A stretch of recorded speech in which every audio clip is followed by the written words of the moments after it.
And now, the Hall of Fantasy. Welcome to the Hall of Fantasy.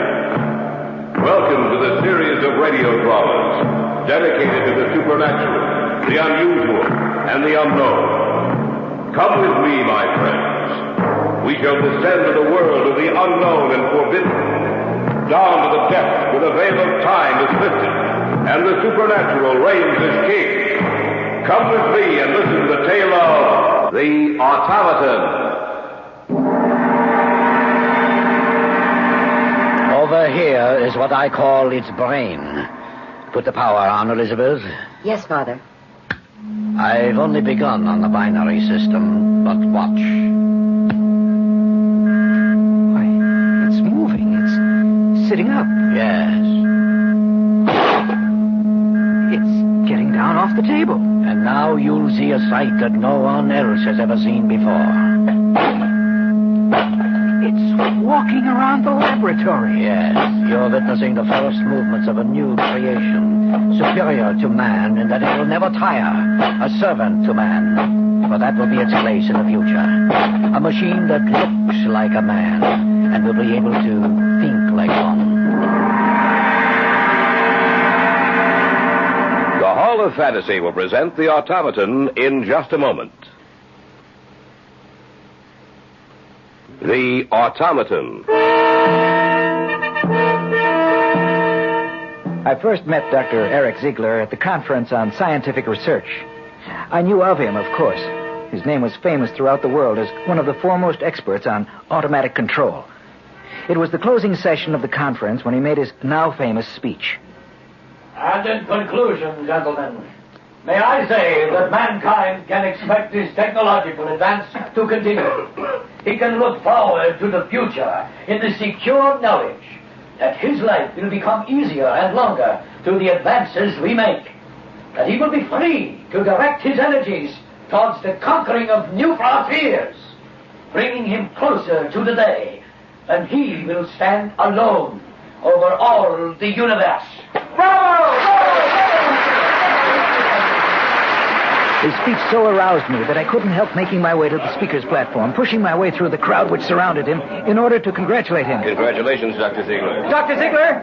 Yes. My name is Drake Sheridan. I just wanted to tell you I thought your speech was the best thing I've ever heard. I take that as a compliment coming from you, Dr. Sheridan. I know about your work. Oh, nothing at all compared to yours, sir. Dr. Sheridan, I'd like to talk to you further. Why don't you come to my house this evening? What time? After dinner, about 8:30. Here's my card. Well, thank you, sir. You'll be there? Of course. I'll see you then.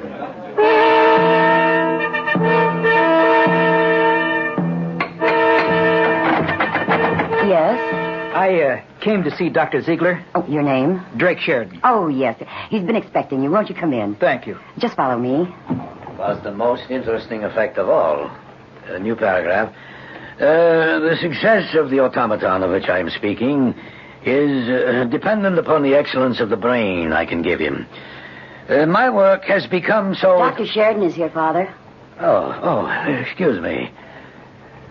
I do hope you'll forgive me, Dr. Sheridan. Of course, sir. I was dictating my report on a project on which I am now working. Please be seated.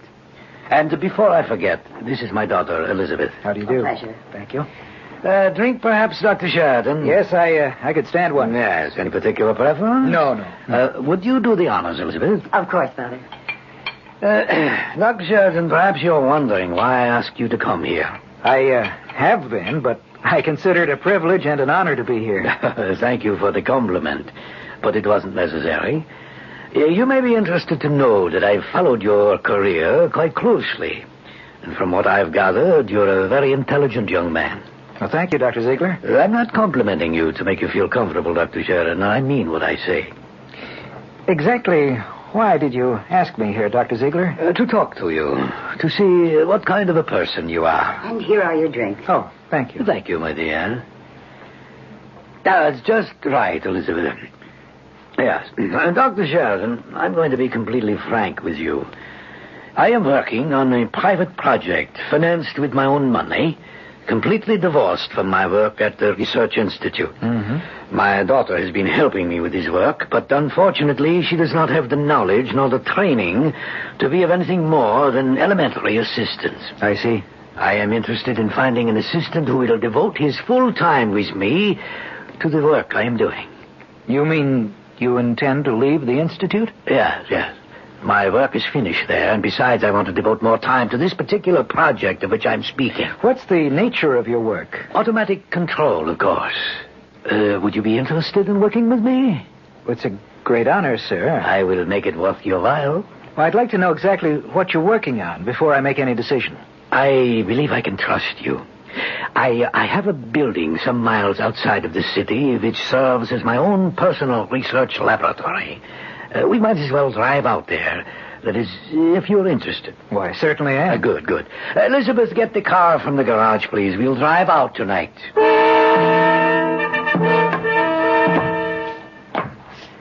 Well, you certainly have it well equipped, Dr. Ziegler. I wanted to show you that you would be working with only the finest of equipment. Who's there? What's that? Oh, that's the watchman. It's nothing to worry about, Bart. Oh, it's you, Dr. Ziegler. I didn't hear you come in. It's all right. He'll check out with you when we leave. All right, sir. Will you open the door, Elizabeth? Of course. All right, let's go in. I'll put on the lights. Now you'll see what I've been working on for the past year. That sheet-draped figure on the table over there, what is it? My newest research project in automatic control. But what... You see. It looks like a human body underneath that sheet. Not quite. Here, I'll pull back the sheet. No, it isn't a human body. That's correct. What do you think of it, Sheridan? What do you think of my automaton? Is it finished? Not yet, but soon, with your help. A mechanical man. A robot shaped exactly like a human being. What better form could I give him? After all, our own bodies evolved to what we are today. Why should I attempt to improve on nature? What do you intend doing with him when you finish? Tell him, Elizabeth. Well, this automaton will be able to do all of the hard and painstaking work of mankind without ever getting tired. It can fight his wars. It can be the first to explore outer space. It can free mankind to direct his energies to other channels. I don't know. Oh, come, Sheridan. You look at the automaton as if you thought he was some Frankenstein monster. Believe me, this is the farthest thing from that imaginary creature. This is a work of science. This is not a monster created from the dark recesses of someone's imagination. This is our key to the future. We'll return to the Hall of Fantasy and the tale of the Automaton in just a moment.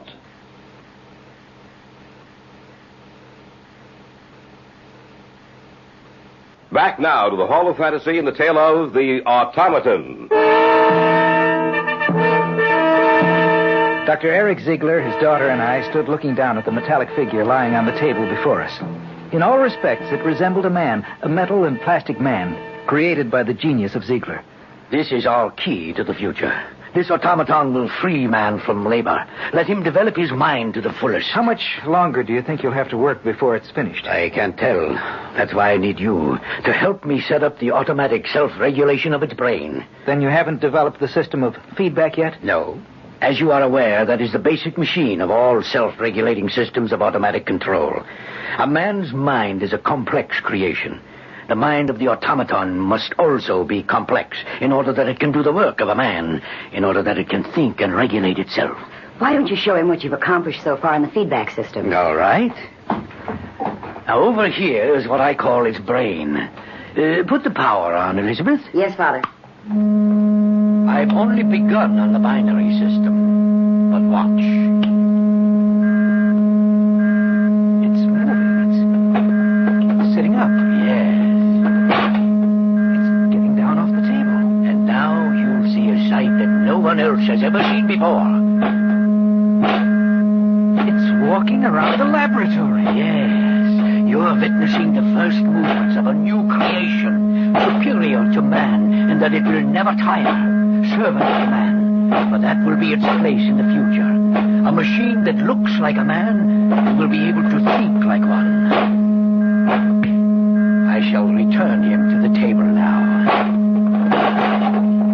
It's climbed back up on the table. And it's lying down again. All right. Turn off the power, Elizabeth. Well, Sheridan, what do you think now? I'm afraid I don't know what to think. Will you work with me? Oh, yes. Who wouldn't jump at the chance? Of course I will. Good, good. You understand, of course, that the feedback system and the binary scale are still in their elementary stages. When the brain, the automatic control is finished, it will fit inside the automaton's body and head. That's correct. There will be controls on the robot's chest to set the automatic control to working, and another to stop the machine if it needs to be repaired. Of course, our largest task will be to develop a complete automatic self-regulatory system to fit inside the robot's body. As soon as you can be free... Which should be in about 2 weeks. Good. Then we shall begin work on the final stages that will lead to the completion of the automaton. Rather than completely sever my relations with the organization for which I worked, I took an extended leave of absence. There were living quarters in the laboratory in the country. Ziegler shut down his house in the city, and he and his daughter and I moved our belongings to the laboratory in order to devote every possible minute to our work. Not only was Ziegler intent on having the automaton think for itself, but he was also insistent that the robot be able to talk. To those ends, we went to work. If we were right in our calculations, the amplifier and receiver we have built into the mechanism will convert our words into electrical impulses, which in turn will activate a response from the automaton. Those responses themselves will be electrical impulses, which will be converted into words. Well, why don't we try it and see, Eric? We might as well, I suppose. After all, the automatic control is almost finished. We only have the more complex reactions to set in the binary scale. All right. Turn the control on his chest. Right. It's on. We'll see what happens. I order you to sit up. Sitting up? Yes. Jump down to the floor. I want you to answer me with your voice. What have you been created for? To kill. That's not the right reaction. What was that? Correction. To work. That's right. We must have made a mistake somewhere along the line in the reactions we set up. That to kill value is present for only one situation, for personal protection. I thought you'd come up and... What are you doing? Well, we're just conducting a test. Woman. That's correct. Woman. Stay back. Stay away from me. Elizabeth, be quiet. He wasn't going to hurt you. I'm sorry. When he started toward me, it frightened me. You see, he stopped now. There's nothing to fear. Nothing to fear. Get back. Back to the table. Lie down again. Turn off the control, Drake. Right? What's the matter, Elizabeth? You're shaking. It's just that thing frightened me so.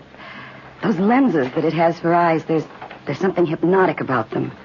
He looks so much like a man. I know he's made of plastic and metal, but well, I fear him. Elizabeth, there's no sense getting emotional about this. There's nothing to be afraid of. I know you're right, Father, but... But what? But what would happen if you ever lost control of the automaton? That will never happen. But is it possible? Perhaps. We didn't do any more work on the automaton that day. We went into the city in the early evening to see a play, leaving the watchman at the laboratory to take care of things. We got back about 12 and were having a late snack. More coffee, Drake? Oh, yes. Please. I think it did us good to get away from here this evening. We've all been working too hard. Do you feel better now, Elizabeth? Oh, yes, Father, much better. Yeah. Tomorrow we can finish up with the automaton. Then we can show him, after suitable tests, of course, to the world. If we're successful, you ought to win a prize. What was that? Someone screamed. It came from upstairs. We'd better take a look. Who could it have been? The only other person up there is Bert, the watchman. There it is again. Hurry. Look! The door to the laboratory is... It's open. He must be in there. The lights are on. We'll see what's wrong in a second. All right. Oh, no. It's Bert. What's the matter with him? His neck's been broken. Oh. He's dead. But how? I don't know, only... What's the matter? Look, we turned off the control on the robot when we left, didn't we? Of course we did. Why? Because now it's on, Eric. The control is on. You are listening to the tale of the Automaton on this week's journey down the corridors of the Hall of Fantasy. We'll return to our story in just a moment.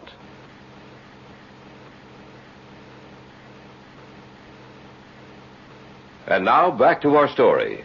An original tale of fantasy entitled The Automaton. On the floor of the laboratory sprawled the broken body of Bert, the night watchman. A scant few feet away, I stood looking down at the inert form of the automaton. Before we had left the laboratory, we had turned off the control, and now we found it on.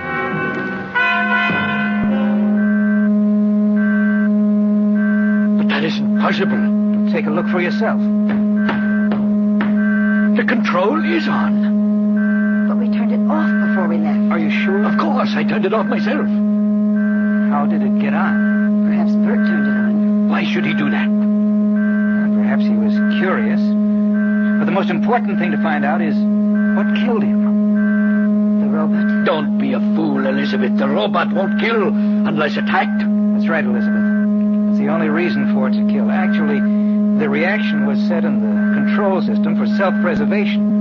For no other reason than that. That's the only time the automaton is dangerous. Maybe you made a mistake when you set the automatic controls. It's possible that we might have made an error in the feedback system, Eric, and that the automatic selector chose the wrong value.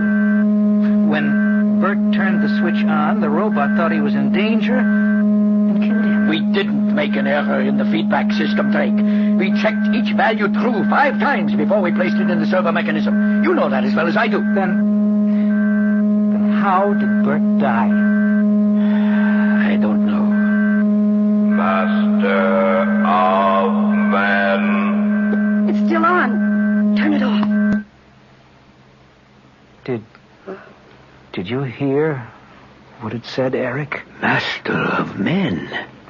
We didn't set that reaction in the servo mechanism. Something's wrong. Do you mean the automaton can think for itself? What about it, Eric? We'll dismantle it tomorrow morning and check it over thoroughly, just to be sure. What about Bert? We'll merely explain to the authorities that he died in an accident here at the laboratory. We can do that in the morning, too. Now we all need a good night's sleep. Don't you think we ought to move him out of here? Well, they may want to look at his body, Elizabeth. Besides, nothing more can happen to him.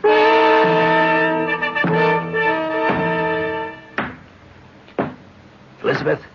Who is it? Drake. What are you doing up here on the second floor outside the laboratory? I couldn't sleep. Oh. Well, neither could I. Drake, do you think that the robot can operate by itself? Why do you ask that? I was thinking, what if Bert was merely making his rounds?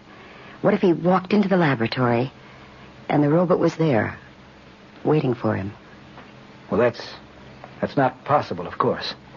I wouldn't say that.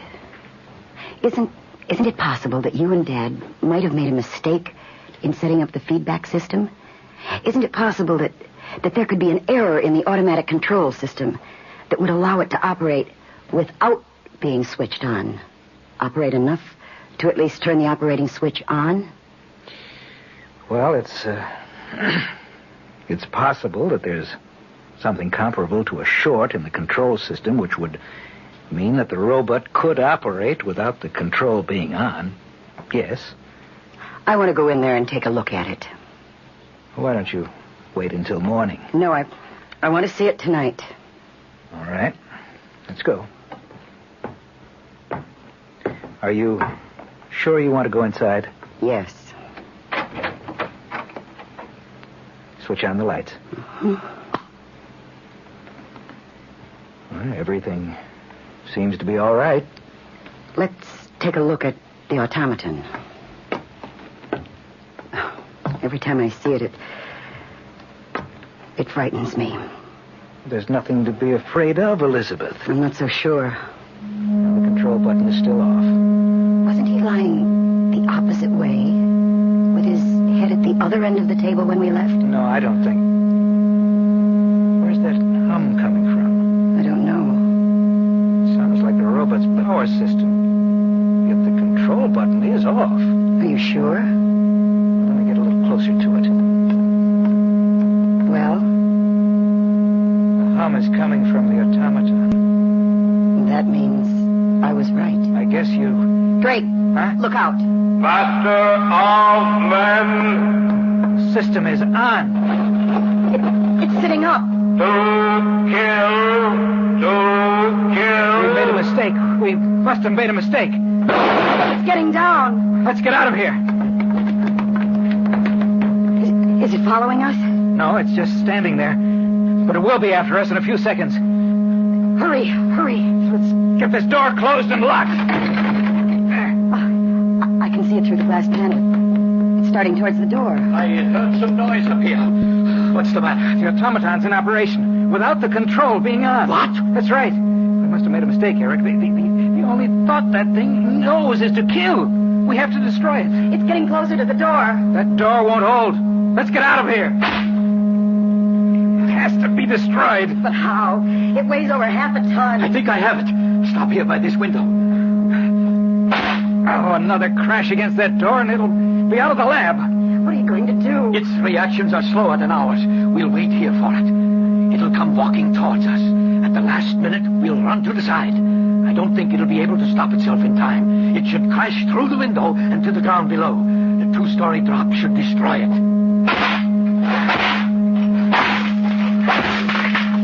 The door's down. I hope your plan works. And if it doesn't, Then we'll have to think of something else. Here he comes. it's looking up and down the hallway for us. Over here! Over here! It sees you. Here it comes. To kill. It's getting closer. When do we move away? Not yet. Master of men, kill all men. It's only a few feet from us. How soon? In a moment. To kill. Now!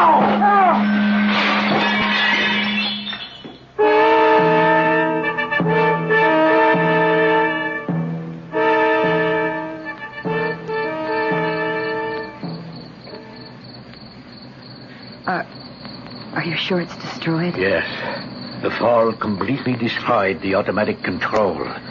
You're looking at nothing but a pile of metal.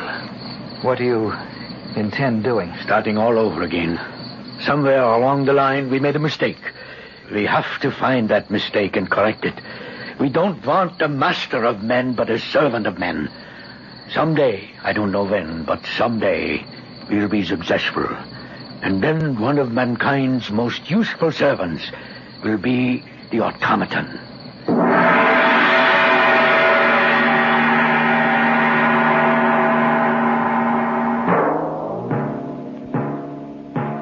So runs tonight's tale of the unusual, the terrifying, the unknown.